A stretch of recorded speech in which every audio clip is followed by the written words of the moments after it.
안녕하세요 여러분. 기억법 65강 시작하도록 하겠습니다. 지난 시간에 48번까지 설명드렸죠. 49번부터 설명을 드릴 텐데 일단 설명드리기 이전에 여러분들께서 기억하고 계시는 41번부터 50번까지의 내용 잠깐 제가 확인 학습하고요.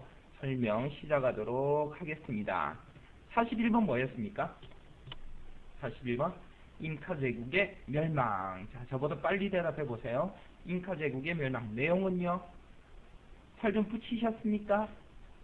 자, 에스파냐의 피사로가 160명을 이끌고 와서 8만 명의 군사를 이겨내는 거죠. 그죠? 그런 내용이었고요.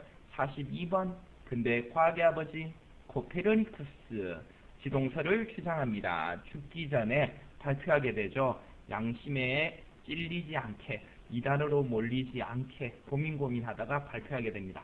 43번 근대 물리학의 선구자 갈릴레이 진자의 등시성 발견하고요. 관성에 대해서 사고 실험하고요. 그리고 망원경을 개량을 해서 목성이라든지 태양의 흑적 관찰하고요. 자, 44번은요. 영국과 에스파냐의 해상 결전이죠. 이 전쟁을 통해서 영국은 어떻게 되더라? 대영 제국으로 성장하게 됩니다. 45번은요. 양이 인간을 잡아먹는다. 인클로즈 운동에 대해서 설명드렸죠.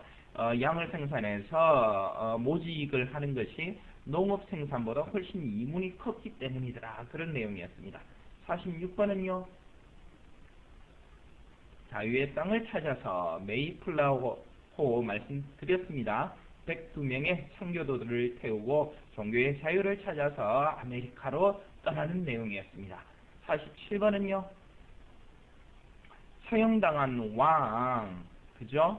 자, 청교도 혁명이 발발하고요. 당시의 왕이었던 찰스 1세는 형장의 이슬로 사라지게 됩니다. 크로멜 장군 기억나시죠? 48번은요. 짐이 곧 국가다. 프랑스의 태양왕 루이 14세에 대한 내용이었고요. 베르사유 궁전 말씀드렸고요. 귀족들이 얼마나 그 태양왕 루이 14세에게 잘 보이기 위해서 노력했는지 말씀드렸습니다. 자, 49번 설명드릴 텐데요. 49번 조선소 노동자로 일한 황제. 50번은요. 중력으로 우주를 설명하다. 중력으로 우주를 설명하다. 뉴턴에 대한 내용입니다. 자, 설명드리겠습니다. 지난 시간에 설명 못 드린 부분이죠. 49번 조선소 노동자로 일한 황제. 러시아의 표트르 대제에 대한 이야기입니다. 자, 러시아에서 가장 국가 발전을 위해서 스스로 헌신한 왕입니다. 러시아 황제 표트르 대제. 인물도 굉장히 의지가 강하게 그렇게 보이지 않습니까? 정말로 멋진 분 같아요. 우리나라하고 비교한다면 이수신 장군하고 비교가 되지 않을까. 왜냐하면 힘든 그 시절을 정말로 멋지게 견뎌내고 다시 황제로 등극을 해서 러시아를 굉장히 강한 나라로 탈바꿈시키는 그 역할을 담당을 하게 되죠. 1672년에 출생을 했고요. 어린 시절에 그 황제의 지위를 물려받아야 했지만 자기의 누이인 소피아 공주의 쿠데타에 의해서 황제의 자리에서 쫓겨나게 되죠. 쫓겨나게 돼서 어린 시절과 청년 시절을 크렘린 궁 밖에서 보내게 됩니다. 한번 상상해 보세요. 자기가 황제야. 황제로 평생을 살 수 있어. 그런데 쫓겨났어. 그래서 외국인촌에서 생활을 해야 돼. 어린 시절에 비참했겠죠. 그렇지만 이 표트르 대제는 외국인촌에서 생활을 하면서 당시 유럽의 선진 문물들을 접하게 됩니다. 그래서 실리적이고 과학적인 것들에 대해서 관심을 가지게 되고요. 당시 러시아 귀족들의 화려한 의식이나 불합리한 전통들의 신물을 느끼게 돼요. 싫어하게 됩니다. 그렇게 생활을 하는 와중에 소피아 공주는 여러 그 지지층으로부터 인심을 잃게 돼요. 별로 인기가 없어져 버립니다. 1689년 표트르 대제가 18살 때입니다. 18살 때 소년병들을 데리고 쿠데타를 일으키고요. 그 쿠데타가 성공을 해서 다시 황제의 자리에 오릅니다. 18세 때 황제의 자리에 오른 뒤에 여러 가지 정치적으로 개혁을 단행을 하게 되고요. 그리고 1697년에는 유럽의 선진 문물들을 배워와서 나라를 부강하게 만들어야 되겠다는 계획 아래 250명의 대규모 사절단을 유럽에 파견하게 되죠. 선진 문물을 배워오게 하기 위한 목적이었습니다.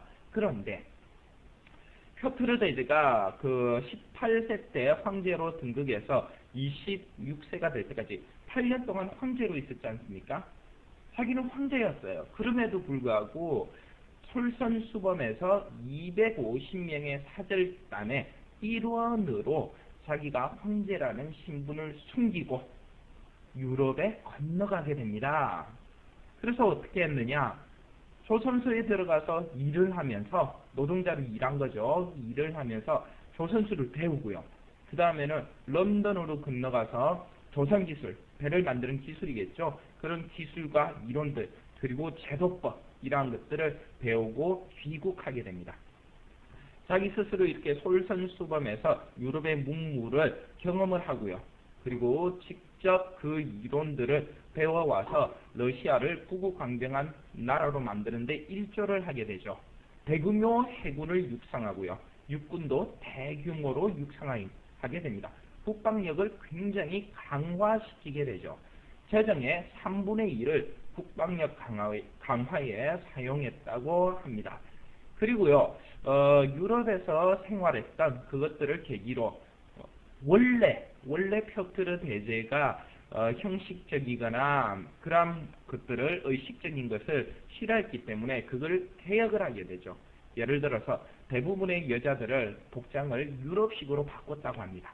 그리고 그 러시아의 귀족들, 러시아의 평민들도 수염 기르기를 좋아했었는데 수염을 기르지 못하게 했다고 해요.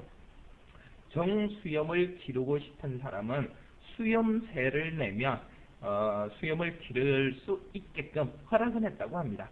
자, 이렇게 선진 문물을 받아들여서 국방력을 강화하고요. 그리고 문화 또한 선진 문물을 따라가려고 노력을 하면서 러시아의 발전을 이끈 견인차, 황제로서 하기 힘든 일을 해낸 이 표트르 대제가 되겠습니다.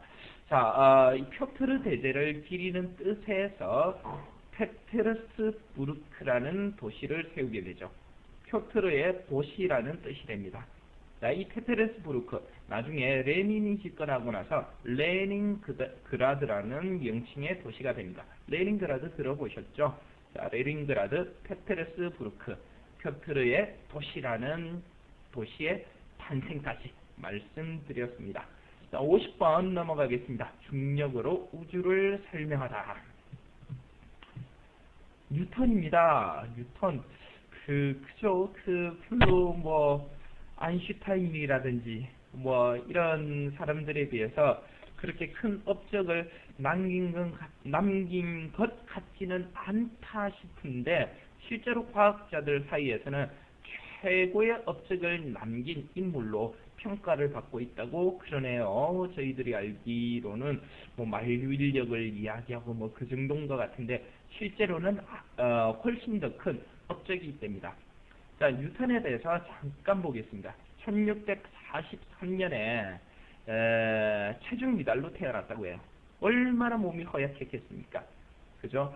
1727년에 사망을 하게 되는데 유년 시절을 허약하게 보내죠. 미숙아로 태어났기 때문에. 그리고 불우한 가정입니다. 아버지의 사랑도 못 받고요. 어머님은 재가를 하고요.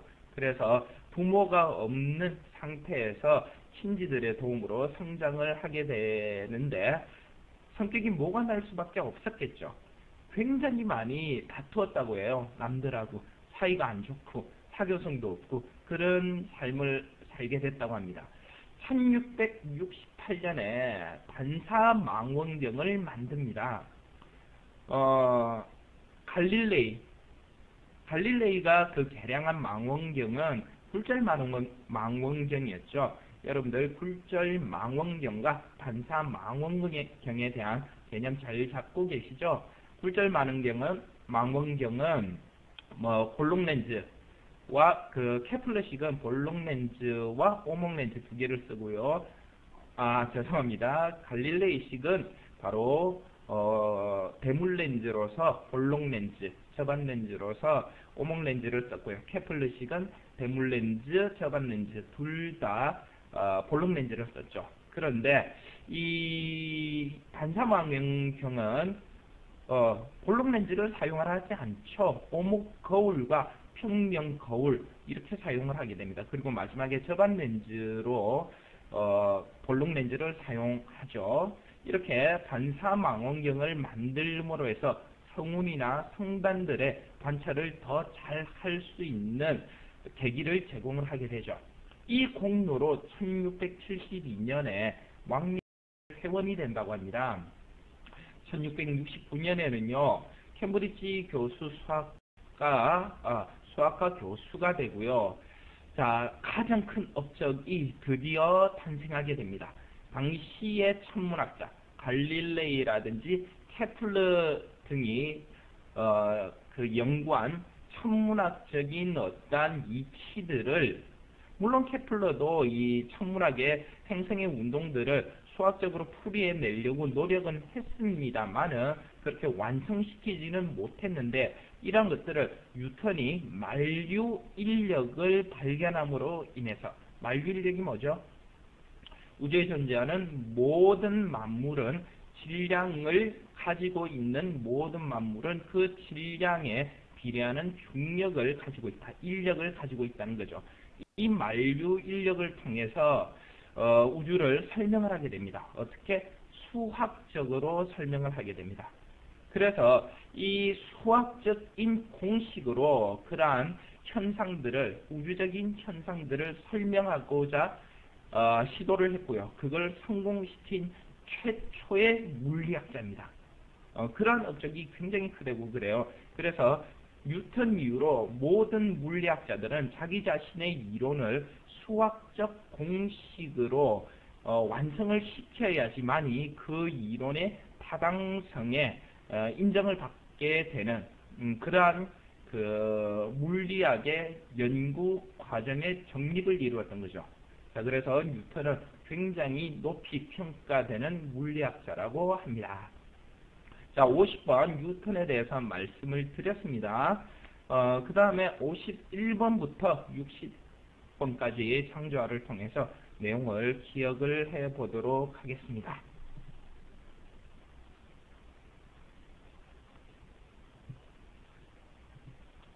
자, 51번 피흘림 없이 성공한 혁명입니다. 영국 명예혁명에 대한 이야기죠. 자, 일단 그 기본 골격이 되는 것을 기억을 하도록 하겠습니다. 51번 그림이 뭐죠? 고래죠, 고래. 고래 등에 피가 흘리고 있어요. 피가 흘리고 있고 그 고래 등에서 군인들이 혁명을 일으킵니다. 피가 흘리고 있는데 피 흘림 없다 그랬잖아요.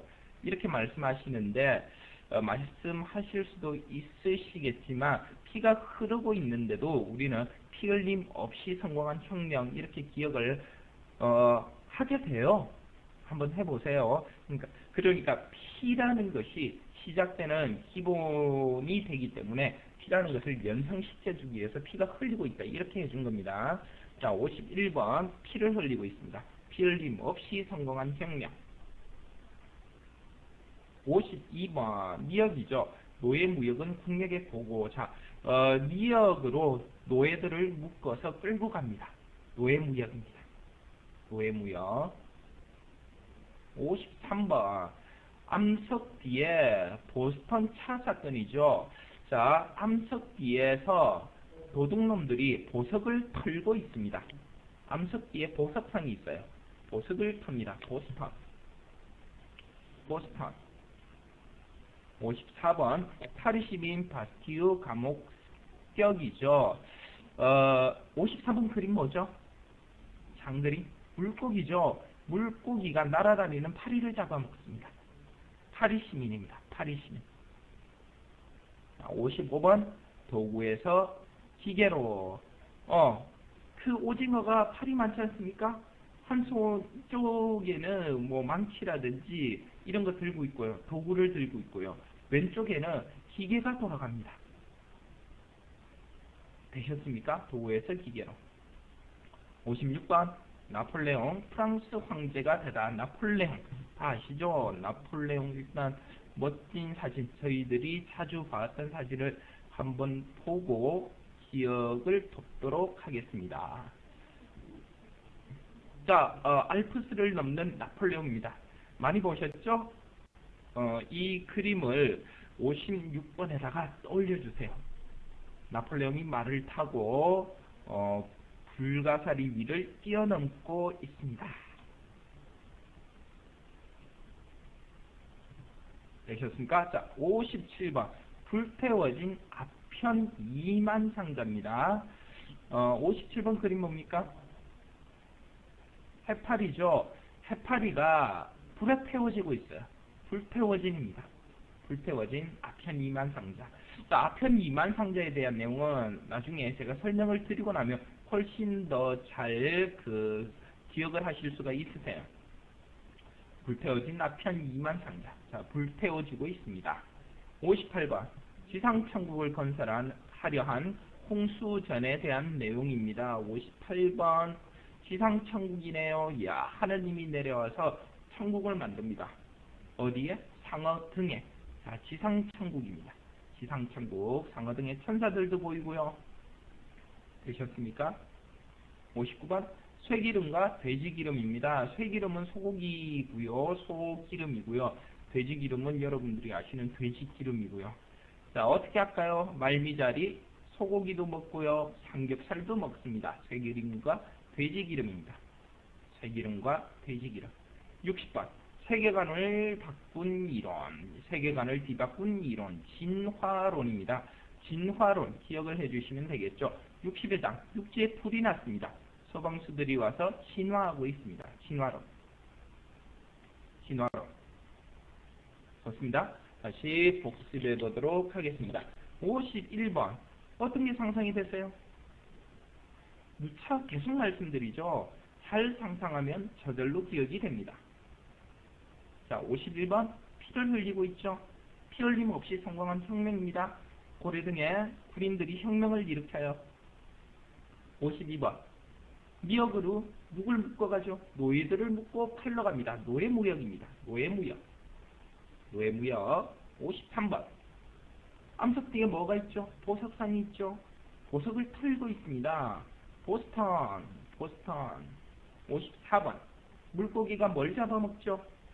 파리를 잡아먹죠. 파리 시민 바스티유 감옥 습격입니다. 바스티유 감옥은 나중에 설명 듣고 암기하시면 훨씬 잘 암기되시겠죠. 55번 도구에서 기계로. 오른쪽에는 뭐 망치라든지 이런 간단한 도구들 들고 있고요. 왼손으로는 기계를 돌립니다. 왼손이 아니죠. 왼쪽에 있는 여러 팔들로는 기계를 돌립니다. 자, 56번 조금 전에 사진 보여드렸죠. 알프스를 넘는 나폴레옹. 나폴레옹이 말을 타고 불가사리를 뛰어넘고 있습니다. 되셨습니까? 57번 불태워진 아편 2만 상자. 아편 아시는 분들은요, 뭐 불을 붙여가지고 아편 태우고 있는 모습 상상해 주셔도 됩니다. 일단 저희들은 해파리가 불에 태워지고 있다는 것 올리기로 했습니다. 불태워진 아편 2만 상자. 불태워진. 58번 지상천국을 건설하려한 홍수전입니다. 58번 상어 등 위에 하나님과 천사들이 내려와서 지상천국을 만들고 있습니다. 지상천국입니다.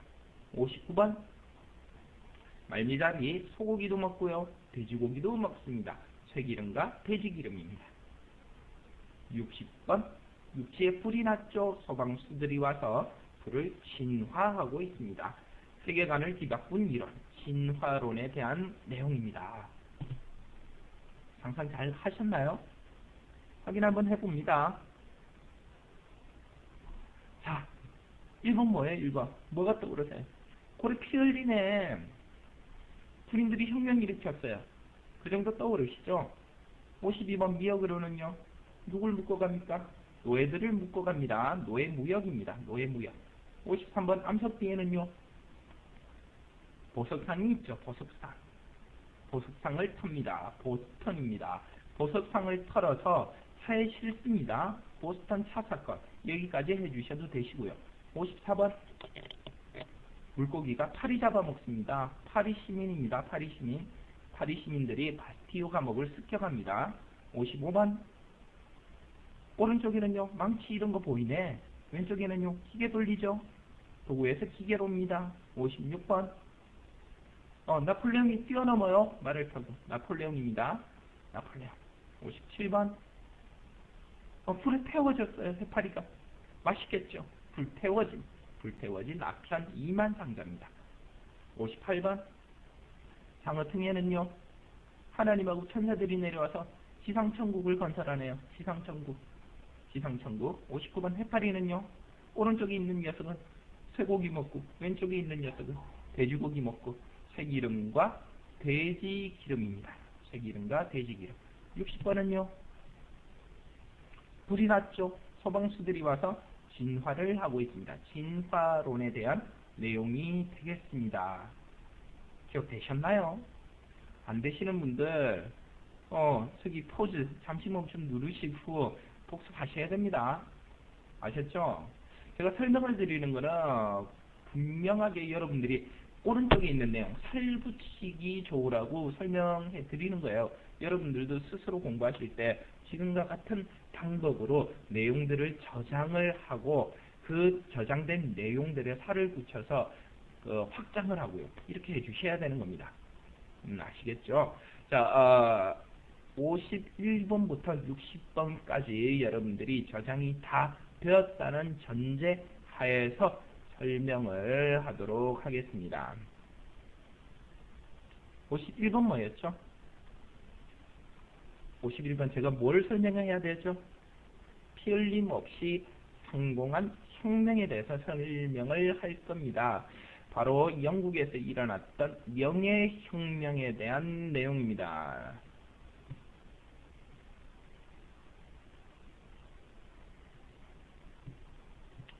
자, 명예혁명. 1688년에 명예혁명이 발발하게 됩니다. 여기서 잠깐 설명드릴 게 있어요. 처형당한 왕. 찰스 1세 처형당했죠? 그 다음에 집권한 게 누굽니까? 크롬웰. 어디 갔냐? 자, 찰스 1세 그 왕 처형당하고요. 크롬웰이 집권하죠. 크롬웰이 집권했는데 너무 크롬웰이 그 독실한 창조주의라서 제재를 많이 가하죠. 제재를 싫어하죠. 그래서 크롬웰이 퇴출을 당하게 되고 다시 왕정 복귀가 이루어집니다. 누가 왕정 복귀를 하느냐 하면 찰스 1세의 아들 찰스 2세가 다시 왕으로 등극을 하게 돼요. 왕정 복귀를 하고요. 찰스 2세 이후에 그 동생입니다. 제임스 2세가 다시 왕이 됩니다. 3년 동안 왕이 되는데, 자, 머릿속에 정리해 주세요. 찰스 1세 처형당했고요. 아들이 둘이 있었어요. 그 첫 번째 아들 찰스 2세 왕이 되죠. 죽고 나서 제임스 2세 왕이 됩니다. 정리되셨죠? 자, 이렇게 되고요. 제임스 2세가 3년 동안 왕이 되면서 이 왕이 왕권 신수설을 굉장히 강요를 하고요. 자기 아버지 찰스 1세도 왕권 신수설 강조하고 의회 무시하다가 죽임을 당했는데 제임스 2세가 똑같은 길을 합니다. 왜냐하면 청교도혁명이 일어날 당시에 제임스 2세가 프랑스에 망명을 가게 되죠. 신분의 위협을 느껴가지고. 프랑스 왕이 누굽니까? 태양왕 루이 14세예요. 얼마나 멋집니까? 베르사유 궁전에서 그 밑에 있는 귀족들이나 제후들이 와가 굽실굽실거리고 왕권 신수설에야 강력한 절대 왕권 그 모습을 보고 왔는데 제임스 2세가 그걸 부러워하지 않을 수는 없겠죠. 그래서 자기도 영국 왕이 되고 나서 이렇게 왕권 신수설을 강하게 밀어붙이고요. 의회도 무시하고요. 로마 카톨릭을 신봉을 해가지고 당시 그 청교도 혁명 이후에 로마 카톨릭이 박해를 받았겠죠. 청교도가 득세를 하니까 다시 로마 카톨릭 박해하지 못하도록 권리를 보장해 주도록 그런 것도 내세우고요. 그래서 인기가 점점 떨어졌겠죠. 제임스 2세가 세금도 많이 걷었을 거고요. 그죠? 자, 그런데 이 제임스 2세의 딸이 있었어요. 제임스 2세의 딸이 결혼한 사람이 여러분들이 지금 그림으로 보고 계시는 윌리엄 3세고요. 네덜란드의 통령이었습니다. 네덜란드의 집권자였죠. 네덜란드 왕이라고 봐도 되겠습니다. 자, 네덜란드 왕이었던 당시에는 그 오렌지 윌리엄 공 이렇게 불렀다고 그래요. 윌리엄이 영국 왕이 되고 나서 윌리엄 3세라고 칭해졌고요. 그전에는 윌리엄 공이었는데 윌리엄 공과 결혼을 하게 됩니다. 제임스 2세의 딸 메리죠. 그런데 이 윌리엄 또한 찰스 1세의 손자였다고 그래요. 메리는 누굽니까? 찰스 1세의 손녀죠. 찰스 1세의 아들, 제임스 2세의 딸이니까. 자, 윌리엄 3세도 찰스 1세의 손자, 메리도 찰스 1세의 손녀. 그러니까 사촌 간의 결혼이었죠. 그렇게 결혼을 하고 있는데 이 윌리엄 3세는 독실한 개신교도의 선구주자였다고 합니다. 반목이 되죠. 제임스 2세와 종교적으로 반목이 되고, 그래서 윌리엄 3세가 세력들을 지지를 많이 받게 된 거죠. 그래서 지지를 많이 받게 되고 제임스 2세의 폭정에 식물을 느낀 그런 사람들이 반란을 일으키게 됩니다. 반란을 일으키게 될 때 선봉에 선 게 윌리엄 3세와 메리고요. 메리는 자기 아버지한테 반기를 든 거죠. 그래서 침공을 하게 되는데 윌리엄 3세가 인기가 워낙 좋다 보니까 당시에 영국 해군도 우리는 윌리엄 3세하고 전쟁을 안 하고 윌리엄 3세를 지지하겠다. 그래서 해군하고는 싸우지도 않고 지지를 얻게 되고요. 막상 그 전투가 일어날 때도 영국군에서 최고 지휘관이 가장 먼저 투항을 한다 그럽니다. 그 뒤로 줄줄줄줄이 제임스 2세를 보필해야 될 그러한 그 군전이 윌리엄 3세에게 제대로 싸우지도 않고 대부분 다 투항을 하게 되죠. 세력을 그냥 얻는 겁니다. 윌리엄 3세가. 그래서 결국에 제임스 2세는요.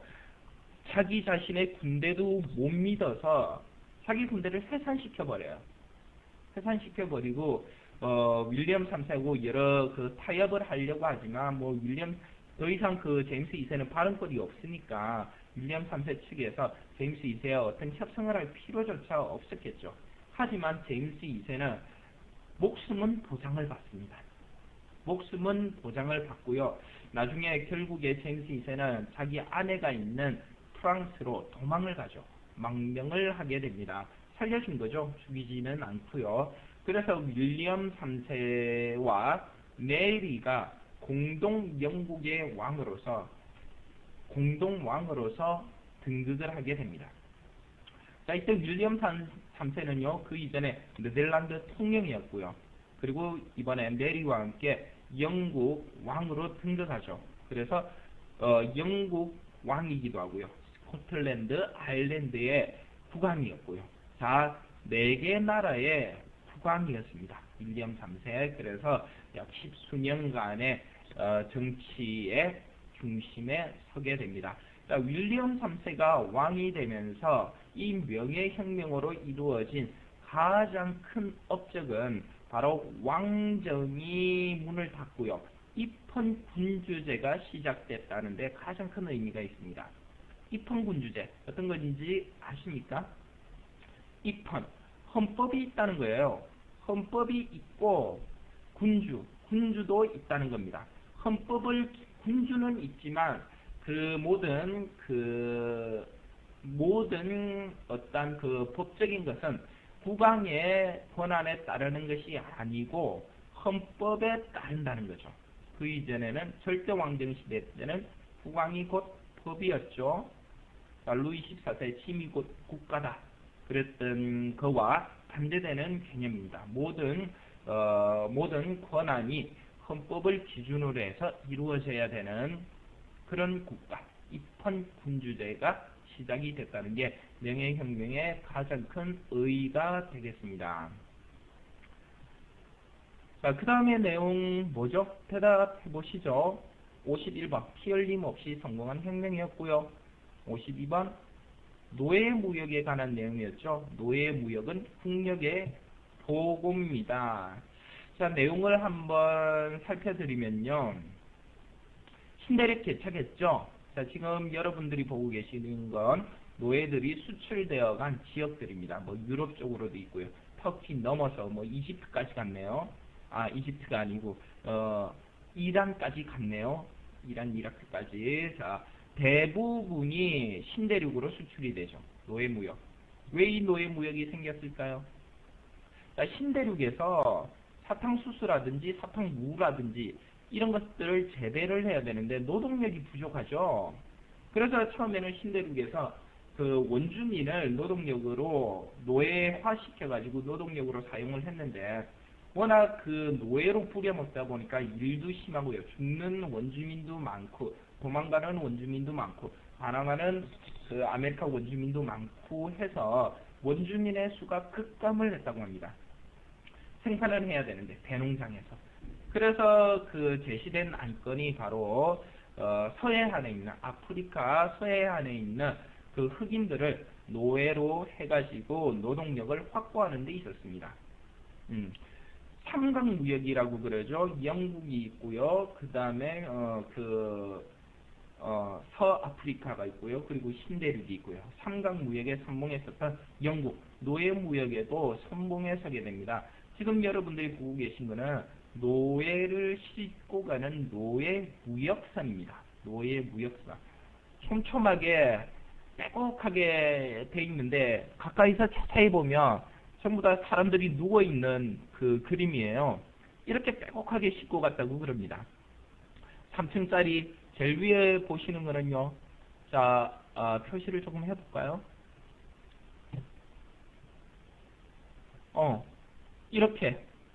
이렇게 좁았다고 합니다. 이렇게. 야, 이렇게 좁은데 아래층이 눕히고 위층이 눕히고 이렇게 싣고 간 거죠. 중간에는요. 여기는요. 어린애들입니다. 어린애들이 있는 칸. 중간에. 이쪽은요. 오른쪽은 남자들. 왼쪽은 여자들 싣고 갔고요. 자, 몇 층짜리 배냐에 따라서 이렇게 배치를 했다. 보여주고 있죠. 2일 1조로 족쇄를 채웠다고 해요. 2일 1조로 족쇄를 채우고 저 상태에서는 밥을 못 먹으니까 누울 수 있는 공간밖에 안 나오니까 밥을 먹을 때는 가판 위로 올라서 짧은 시간에 한꺼번에 밥을 먹이고 그리고 바로 또 가판으로 내몰고 왜냐하면 노예들이 선상 반란을 굉장히 자주 일으켰다고 합니다. 한 5% 정도가 선상 반란을 일으켰고요. 선상 반란에 있어서 50% 이상이 반란을 성공으로 이끌었기 때문에 그런 반란이 일어난 소지를 최대한 차단하기 위해서 빨리 밥 먹이고 가판 위에 오래 못 있게 하고 그랬다고 하네요. 자, 하지만 당시에 서아프리카에서 기근이 들어가지고 자기 스스로 노예로 팔려가는 그런 경우도 꽤 있었다고 해요. 와가지고 서아프리카에 와가지고 위협을 해서 잡아가는 납치를 해가는 경우가 대부분이었지만 기근이 들어서 먹을 게 없기 때문에 노예로라도 팔려가서 먹을 거를 구하자 해서 스스로 노예로 나선 이들도 적지 않았다고 합니다. 노예무역은 국력의 보고 노동력이 바로 국력이었기 때문에 자, 이렇게 이루어진 노예무역은요. 그 수가 어마어마합니다. 노예무역이 이루어진 300년 동안 보실래요? 노예 무역이 이루어진 300년 동안 팔려간 인원이 1,500만 명. 어마어마하죠? 1,500만 명이고요. 자, 미국이 독립할 당시에, 아이고, 여기 또 오타가 있네. 흑신 노예의 수가 아니고 흑인 노예의 수죠. 흑인 노예의 수가 50만 명에 이르렀다고 합니다. 어마어마한 수죠. 그런데 이 노예 무역의 부당성이 제기가 되게 되고요. 노예 무역은 금지가 되게 되는데 그것도 한번 살펴보겠습니다. 영국은요, 1838년에 노예 해방령이 통과하게 되고요. 프랑스는요, 1848년에 2월 혁명을 즈음해서 노예 폐지가 실현이 되게 됩니다. 미국은요, 남북전쟁 제일 마지막으로 노예 폐지가 실현이 되게 되죠. 링컨이 앞선 남북전쟁에 의해서 1863년 링컨이 노예 해방을 선언함으로써 지구상에는 노예 무역이 완벽하게 폐지가 되게 됩니다. 자, 이 그림은 조금 전에도 보여드렸고요. 53번 보스턴 차 사건입니다. 이 보스턴 차 사건은 미국 독립전쟁의 시초가 되는 사건이죠. 자, 이 그림은 보스턴 차 사건 당시를 표현한 거고요. 지금 보고 계신 것은 미국의 독립선언문입니다.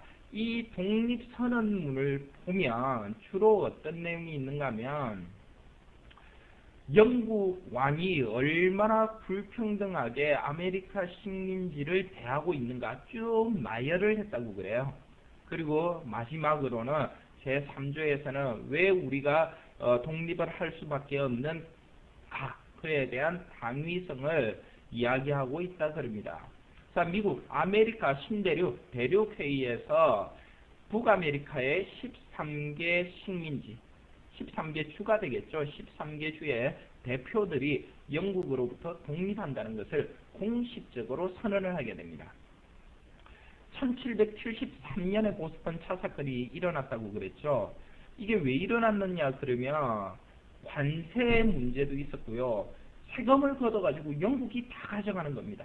신대륙에서 일어난 세금, 발생한 세금을 영국이 다 가져가고 심지어는 인쇄세까지 있었다고 그래요. 신문, 잡지, 미국에서 신문, 잡지 발행하면 거기다 세금을 내가지고요. 영국한테 줬다고 그럽니다. 그런 것도 있었고요. 이런 것에서 시위가 일어났었는데 시민들이 행진을 하는데 영국군하고 충돌을 해가지고 시민들이 5명이 사망도 하고요. 그리고 식민지 사람들이 굉장히 부당한 대우를 많이 받았다고 그래요. 그 독립선언서에 보면은 신대륙에서 일어난 어떤 사건을 가지고 재판을 받으면 제대로 결론도 받지 못하고요. 그리고 배심원들의 제대로 된 판결도 받지 못하고요. 심지어는 불공정한 재판의 결과가 예상이 될 경우에는 영국으로 압송을 해서 재판을 했다고 합니다.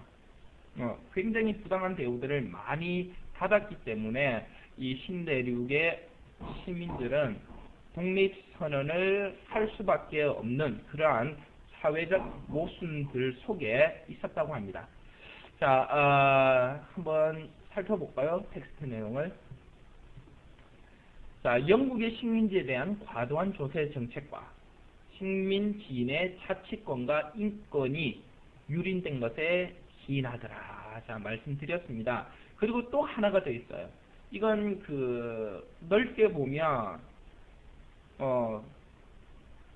우리들 입장으로서는 식민지 사람들이 나쁜 놈들이다라고 할 수 있는 게 뭐냐면은 그 당시에 인디오들 있죠? 아메리카 원주민들, 아메리카 원주민들의 주거 지역을 제한을 하게 됩니다.